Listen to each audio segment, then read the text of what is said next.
رہتا ہے مجھ پہ آپ کا۔ قرآن مجید فرقان حمید دی آیا مقدسہ دا تھوڑا جا حصہ میں تلاوت کرن دا شرف، جس دے اندر اللہ تعالیٰ نے اپنے نبی پاک علیہ السلام دی آل دی عظمت نو بیان کیتا ہے۔ فرمایا وَاعْتَصِمُوا بِحَبْلِ اللَّهِ جَمِيعًا، کائنات والیو فرقے چھڑ دیو، اکٹھے ہو جاؤ تے میرے نبی دی آل دا دامن پکڑ لو، اللہ دی رسی نو مضبوطی دے نال تھام لو۔ او رسی لبنی ہے بھی، او رسی کیڑی ہے کہ اس رسی نو مضبوطی نال تھام لو۔ ظاہر جنہ دے گھر قرآن نازل ہویا ہے انہاں تو زیادہ قرآن نو کوئی نہیں سمجھ سکتا،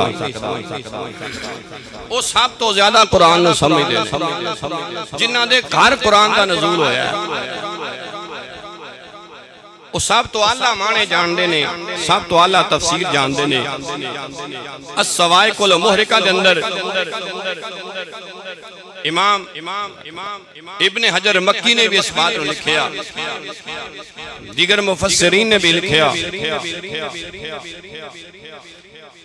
حضرت امام جعفر صادق رضی اللہ تعالی عنہ آپ بڑے مجمع دے اندر قرآن دی یہ آیت پڑھ دے پیسے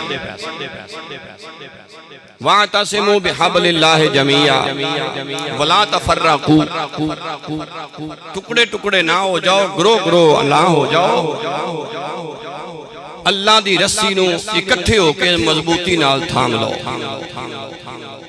میں بھی بڑیاں تھاواں تو پوچھیا بھی اللہ دی رسی کسے ویکھی ہوئے تے میں نے بھی دسو، ہو سکتا اسمان تو لٹکی کسے ویکھی ہوئے؟ جواب آیا نہیں ویکھی جی۔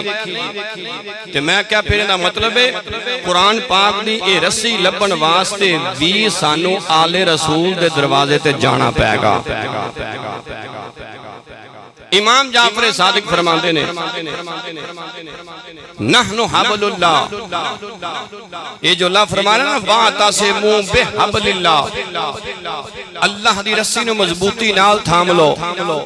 بِحَبْلِ اللَّهِ اس تو مراد امام جعفر صادق فرماندے نے نحن حبل اللہ، اسی نبی دی آل اللہ دی رسیاں۔